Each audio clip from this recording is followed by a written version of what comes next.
Welcome to the SMX Insider post-race show from SMX Round 1 Monster Energy AMA Supercross from Angel Stadium in Anaheim. And once again, A1 delivers a night of surprises like it so often does. Chase Sexton, a first-time winner now at Anaheim 1 in the 450 class. And in the 250 class, a rider long criticized for starting the season slowly, wins the very first round, Joe Shimoda. Welcome high atop Angel Stadium. The crowd was absolutely electric tonight, and they had so many things to cheer for. We saw passes, we saw crashes, and like we said, we saw surprise finishes. And for Chase Sexton, what a difference a year makes. How much better is he on the 2025 version of the Red Bull KTM compared to last year? He was hoping to merely get a top 10. Maybe the one thing that doesn't change at Anaheim 1, Ken Roczen, who has won this race multiple times in the past, puts together a great night, a heat race win, and a solid runner-up finish in the main event for the Progressive X-Star Suzuki squad. And Jason Anderson on the podium here, last year on the podium again, fighting off Cooper Webb. But that's just part of the story. Eli Tomac, he might have had the stuff to run with Sexton for the win, but he goes down while leading the race early. An incredible comeback from last to fifth. So even though the result doesn't look so good for the number 3, the riding, including the fact that he was fast qualifier, shows that he is going to be in the championship hunt throughout the 2025 season. And that is part of the reason the fans were so excited tonight. Jason Wygant here to give you the call. We'll be joined by Justin Brayton and Adam Cianciarulo in a moment. Let's give you the highlights. Anaheim 1, first SMX round of the season. Monster Energy AMA Supercross A1, and the fans of this sport know it. They came out in droves early. They got autographs. They watched qualifying. They cheered for Eli Tomac, who grabbed pole position as the fastest rider in qualifying today. And they had something else to cheer for. First carnage off the start. Jett Lawrence, defending champion, tangles with Jason Anderson. He is down, stuck on a tough block, and last. That's one moment, and then this. Tomac takes the lead from Jorge Prado, and this place was going wild. Here's that start again. Watch Anderson into Lawrence. Lawrence into the tough block. Lawrence had a bad gate pick because of a bad start in his heat race, and then ultimately proved costly there. Now Tomac has the lead. He's a veteran. He's a multi-time champ. He knows what to do with it, right? Not this time. He goes down on lap 1, gets run over by Chase Sexton, and just like that, he's so far back that Lawrence slips by him. Now up front, it's the Monster Energy Kawasaki riders battling for the lead. Prado in his full-time U.S. debut gets passed by his teammate Anderson, but watch for the orange. Chase Sexton, fast in qualifying, dominated his heat race, moving to the front. Here's another mistake from Lawrence. Got sideways in the whoops and then dumps it in the sand. It was not championship form like we expect from the number 1, not tonight. Here's Sexton continuing to stalk. Now the leader, Anderson. Better line to the rhythm lane, and he is into the number 1 spot. And look at Ken Roczen, sneaky lines, lurking in third. Roczen has always been good at season openers in the past. Tonight, no different. Makes a move on Anderson. And it's not over, because even though Sexton had a lead, watch this. Stalls the motorcycle coming out of that rutted corner, and there is Roczen to apply pressure for the lead. Meanwhile, Tomac not giving up. He's moving forward. A mistake by Prado. That allows Justin Cooper to get by him. It came unraveled for the multi-time MXGP World Champion. But mistakes by the likes of them allowed Tomac to continue to move forward. Sexton able to put Roczen away late. He was just too strong tonight, and for the first time ever, Chase Sexton is an Anaheim 1 winner. But I don't think that's all Sexton wanted to do. Yes, winning Anaheim 1 is a feather in any rider's cap. But for him, he just wants to prove that he's better this year than he was in a failed Supercross title defense last year, and he was emphatic. Strong every time he was on the racetrack. Small mistake in the main event overcame that. There you see the podium finishers, Roczen and Anderson. Cooper Webb, quiet tonight, but effective as he usually is, 4th. We mentioned the comeback from Tomac to 5th. Justin Barcia, 6th. There's the surprise. Jett Lawrence, 12th place. It's a long season. both in this Supercross leg of the series and the 31 rounds of SMX, but he does have points hole to dig out of, and you see Prado 14th after leading early, but making the mistake in the whoops. It's going to be a season of learning indoors for Prado. Monster Energy presents the 450 point standings here. It's a 3-point gap for Sexton over Roxon. Tomac erases a lot of the damage that could have happened. He's only 8 points back, so obviously in it. The big math you want to talk about here is with the Lawrences, both finishing out of the top 10, 11th and 12th. They're going to have a hole to dig out of. Chase Sexton, though, he's on top. Let's bring Adam Cianciarulo and Justin Brayton into the SMX Insider post-race show with the winner. Take it away, boys. Thank you, Weege. We're down here with the man of the hour, Anaheim 1 winner, Chase Sexton. Chase, I mean, just walk us through the emotions. Your first victory here at Anaheim 1, amazing performance. Yeah, this race has kind of eluded me. I think it was 22. I was behind Kenny, had a chance at winning and threw it away. And tonight kind of felt like a little bit of deja vu, being Kenny battling. I knew he was behind me, and he's always good at this first race. So feels good to get the win and get one out early. It's always nice to get a race win early in the season and kind of get the pressure off. And now we can focus on just improving and getting better. And of course, I've been around you guys a lot, you and Kenny. What's it like? What's it like winning Anaheim 1, pulling up on the side of the jump and knowing one of your best buddies just finished behind you in second? That's got to be cool. No, it's cool. Kenny and I mean, I feel like we've shared the podium quite a few times together, and I think it's always really cool. It's like when we at Denver in 23 was cool as well. So yeah, it's unlike anything else. And being here at A1 with a sold-out crowd, it was really special. And just big shout out to the team. We put a lot of hard work in, and couldn't thank them enough. And we all know coming into the first race, there's a little bit of unknown, right? You never know if it's going to transfer all the way to Saturday night when the lights are the brightest. You can feel good on a Tuesday at the KTM track or at your place in Florida. This has to feel good to know that it translates to Saturday night main event when it counts most.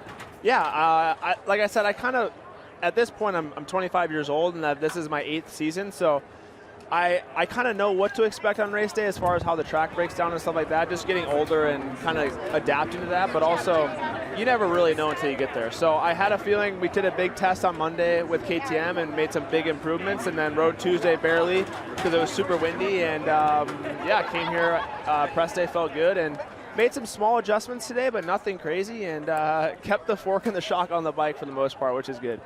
At the top of the show, they said, what does Chase need to do? I said, give me the 2023 speed and the 2024 consistency. Do you feel like that's where you're at right now? I think we're definitely close to the speed part. Consistency is way better than in 2023. I still have some stuff to improve on as far as speed-wise. Qualifying third takes a little shot at me sometimes. Now, I don't like being third on the board. Oh, I know. Yeah, you know pretty well. But no, I don't know. I felt good today. I think I should still get a little faster, clean some stuff up, work on not stalling the bike. I stalled it twice today in the races. Are we going to turn the idle up? Yeah, possibly, or maybe just pull the clutch in a little more. A little more revs? Yeah, a little more revs. I don't know. Yeah, we got some stuff to work on, but overall, I mean, I couldn't ask for a better start, winning the heat, winning the main, and yeah, I definitely better than last year. That's for sure. Absolutely. Walk us through the stall a little bit. So, did you not have a finger on the clutch? You came up over that rise a little bit. You went to accelerate, and the bike just stalled. Yeah, I was in between if I wanted to go inside because they kept getting closer and closer to the bail because they're pretty. It's pretty chewed out, as you see, and then I missed the first rut and I just stalled it. I really don't know what happened. I stalled it in this turn in the heat race, and yeah, I don't know. It just happened. I got to fix that because I can't be stalling it. If that was Kenny, he might still be kicking his bike there. So, no, but it was good. It fired right up, and then I knew Kenny was behind me. I'm like, well, got to go back to work now. Get my lead back. Two stalls and a W, though. Hey, that's fine. Yeah, we can work with that. Absolutely. Awesome job, Chase. That's so cool to see, and I'm sure it's a huge relief. You're going to sleep good tonight. We all know the week before Anaheim 1, there's a lot of sleepless nights. You're going to sleep good tonight. Weege, back up to you. All right, thanks, boys, and congrats to Chase Sexton taking that win and showing could be a lot different in Supercross for him this year compared to last year. Let's give you a look at the manufacturer point standings, which will reflect the results tonight. KTM just combined, by the way, with both classes together. And they got a second in the 250 division with Julian Beaumer. So you're looking at KTM with nearly a sweep.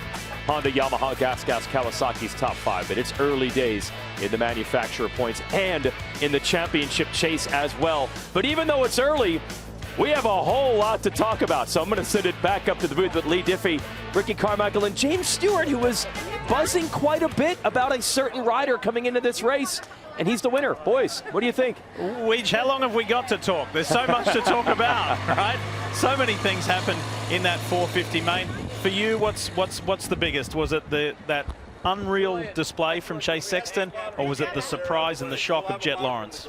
I mean, as a fan, you could be surprised at all of it and in awe of what you saw with Chase Sexton. I had a chance to spend a little bit of time this offseason with Chase and watch him ride.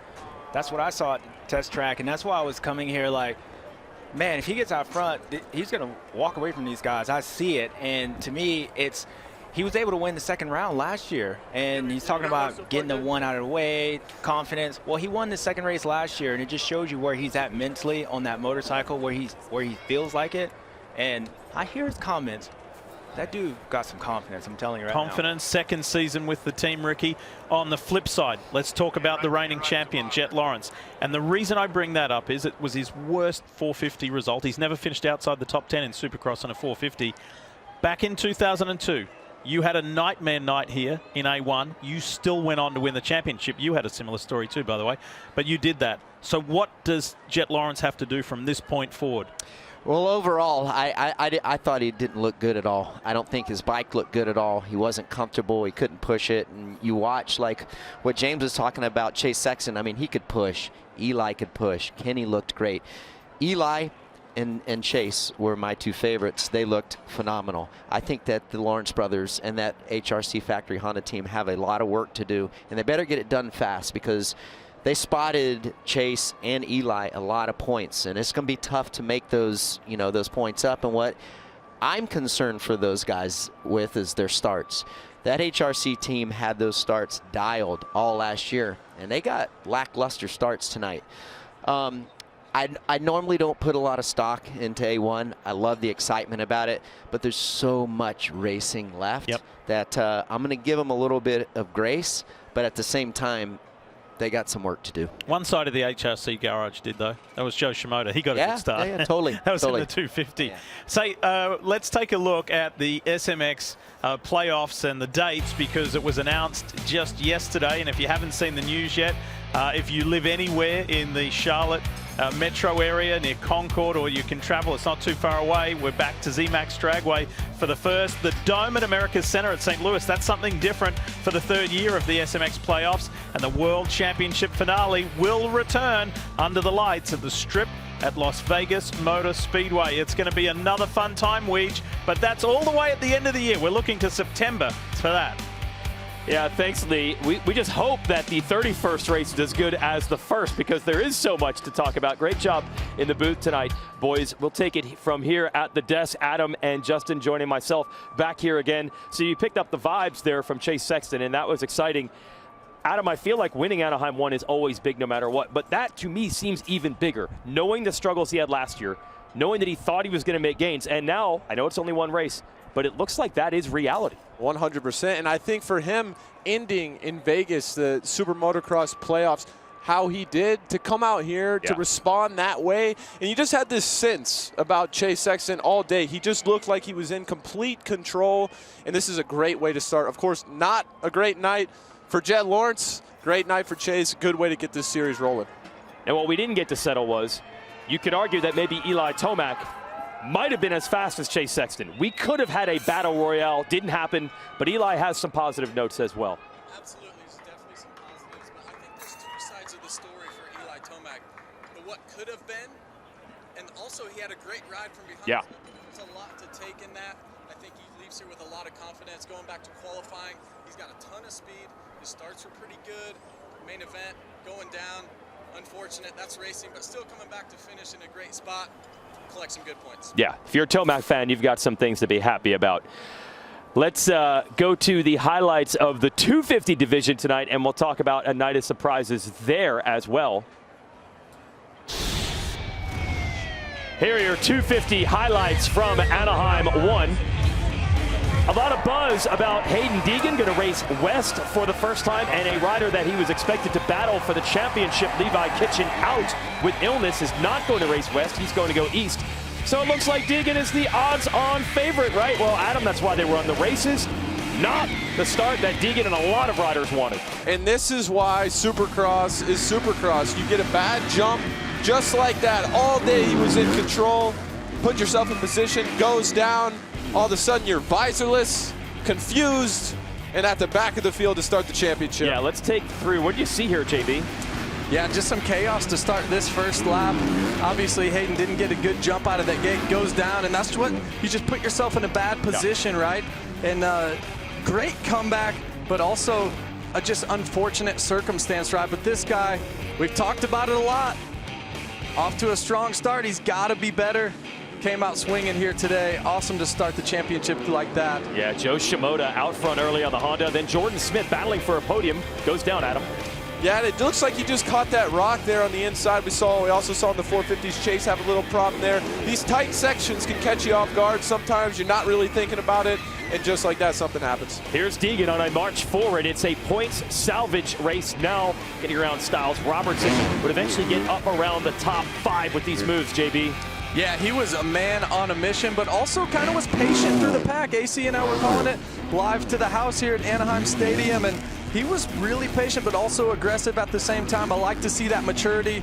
He said it on the podium. Look, talking to Will, better than last year, right? Yeah. Take the positives, it's better than last year. Garrett Marchbanks was in a battle for the podium. He got past, then he went down in the whoops. So really a tough night for the Monster Pro Circuit Kawasaki team all around.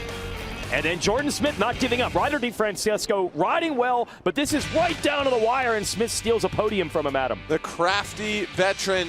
I thought he showed a lot of growth getting up after that mistake, riding within himself, picking off, making his passes, but Joe Shimoda was the man of the night.